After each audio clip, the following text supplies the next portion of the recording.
I'm here with Matthew Stein, and oh my golly gosh, he's got a spicy one for us. Matthew, this is your second Mythic Championship, and you were telling me a little bit before that there's a little secret kind of community that's built around the deck that you've brought this time around, huh? Yeah, exactly. So someone by the name of Sungjin An top-aided a GP with a similar version of this deck, which is Bring to Light Scapeshift. And so back then I used to play 4 Remand, 4 Cryptic Command. It's a little bit slower, but nowadays, like in Modern, it's really fast. Like counterspells aren't going to really keep you alive. So deck kind of went away for a while, didn't really hear about it. But recently though, with Modern Horizons and War of the Spark, new inclusions, this deck now got a lot of new pieces. He built a new version of the deck, gave it to Cyrus Cormagill, a streamer people know about. And then, I started picking it up. Posted on Twitter, 5-0, played another league, 10-0'd, 15-0. Yeah. They saw that, got me involved in the group chat, and we've been discussing it since. Well, let's have a look at exactly what's going on with this list. People will be familiar with Scapeshift. We're calling this one SnowShift, or you suggested SnakeShift as well, because we've got a couple of snaky boys up in here as well. Secura Tribe Elder is, of course, a mainstay of Scapeshift, as is Search for Tomorrow, but Icefang Coatl, Matthew, tell us about this card. Yeah, so this card is basically making it so we shift the mana base to Snowlands, just because having basically a flash Baleful Strix is really powerful in Modern. Not only that, it also draws you a card, which this is a critical mass deck, so you really need to have not only interaction but also lands. And so being able to draw more lands and not dying in the early turns, really, really awesome addition. There are a lot of big dumb idiots in Modern, and there are also a lot of creatures that are also big and dumb. And this creature, this will clean them all up real easy. Yeah, and also something to note is that for for Scapeshift, basically the earliest that you can kill if you have 7 lands is you can deal 18 damage. You get a Valakut and 6 mountains. It's 18, but you have to go to 8 lands if you want to deal 36. You get 2 Valakuts or more. So actually, the 2 snakes here, they actually attack. So you actually want to, if you're playing against a deck like Tron or something that isn't playing fetch lands or shock lands, you want to attack them with these 2, get them down to 18, and then you can combo 1 turn earlier. Well, let's have a look at some of the payoff cards here as well, because we've got Scapeshift, of course, is the name of the game here like this. Bring to Light is a bit of an old card from Battle for Zendikar, but this is the marquee card of the deck. So talk to us a little bit about this before we get on to Teferi here. So Bring to Light, basically there's been Titan Shift decks in the past where they focus more on Primeval Titan and Scapeshift. They're just red-green. And so what Bring to Light lets you do is you play more colors, which gives you access to more answers, more kind of really good singletons that you can play. And then it also finds you your win con at any point in the game. So basically it lets us play 6 copies of a card that's going to win the game, because if you draw Bring to Light, you get Scapeshift and you're going to win. But also if you draw multiple copies, you can actually use them to bridge you to the late game, so you can play another one and then kill your opponent with it. We're going to see a bunch of the one-offs, of course, that Matthew's brought to bear this weekend. But I want to talk to you about Teferi, a critical piece. We've seen only last weekend the combination of Teferi and Scapeshift in Standard, and in Modern they're doing great work as well.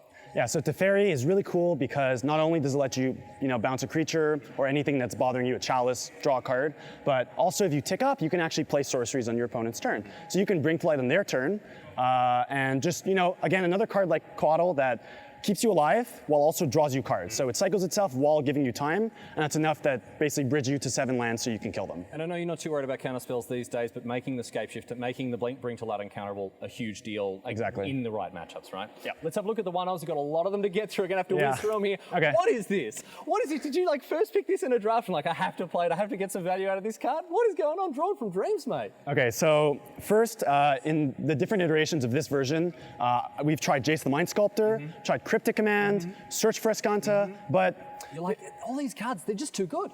They're all too good. Now, if you could Bring to Light for Planeswalkers, Jace would be insane. Okay. But I basically wanted a card that, let's say I have 5 mana and not too much else going on, I wanted a card that I could Bring to Life for, and it kind of gas me back up. So what the Drawn from Dreams does is if you just want to Bring to Life for just a payoff or something that'll dig you deeper, this can find you a second Bring to Light plus something else. So it could be a land, if you want to go from 6 to 7 to Bring to Light, or even if you draw it, it's never a bad card to draw, because it can, again, find you Bring to Lights or just just, whatever answer you need. I mean, look, I'm teasing you about it, but at the end of the day, like, it is dig through time, yes. 4 mana, cast at instant speed a lot of the time with Teferi as well, and so it seems like an actual pretty on-point inclusion. It's just, I did not expect to be interviewing someone about this card at Mythic Championship here. It is wild, man. And you can also play it on turn 3 if you have any ramp, so yeah, really sick card. A couple of other one-offs as well. Ojutai's Command, another blast from the past. They're really good with the snakes. Yeah, really good with the snakes, also good with Snapcaster, which, again, just another creature, keeps you alive, can flashback anything.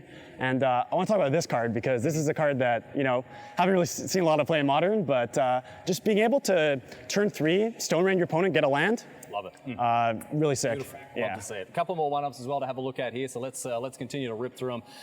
Next up, we've got some of the more interactive spells. I know that you've chosen to play some sweepers here, and again, with Bring to Light, you're playing basically 5 copies of each of these cards, right? Exactly. So Bring to Light on 5, it can get you either Verdict or Anger. I wanted to play both just because they have different uses. Anger's really good against Phoenixes. And also against Hogak, if they just have a bunch of Vengevines, you can exile them. Whereas Verdict is just, you need a clean answer to anything. If they flip a thing in the ice, Eldrazi's, whatever, humans, Verdict is great. A couple of other interactive spells as well to get across as we rip through this SnowShift deck tech. We've got Path, we've got Bolt, and Remand as well. You can see them on the screen here. This is a very traditional interactive suite for Modern.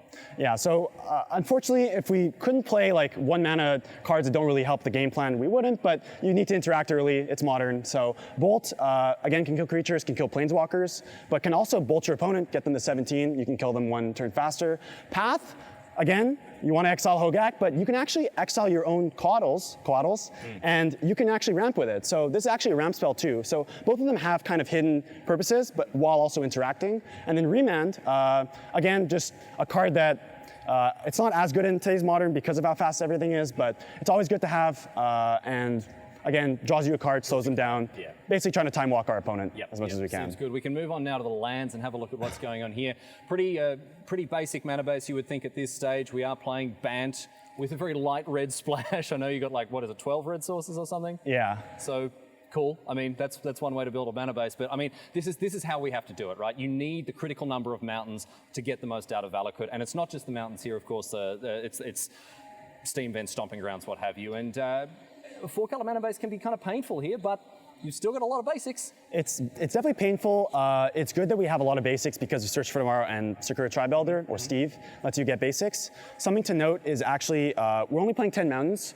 If you draw more than 6, you can't actually Valakut Scapeshift to get 6 in play because you don't have that many, but you can leave some number of mountains in play and you can get the rest of them in your deck. So even if you draw like 6, 7 mountains, you still have a lot of damage because you can get 2 Valakuts and then 4 mountains, or 2 Valakuts, 3 mountains, and hit your opponent for a lot. So it is a bit painful to run this mana base, but it's been pretty consistent, especially with as much land search we have. So it's been pretty great. Well, I tell you what, this deck is absolutely bananas, and I can't wait to see how well it goes across this weekend. Matt, thanks so much for joining us, and thank you for having me. To see you late into Mythic Championship here at Barcelona.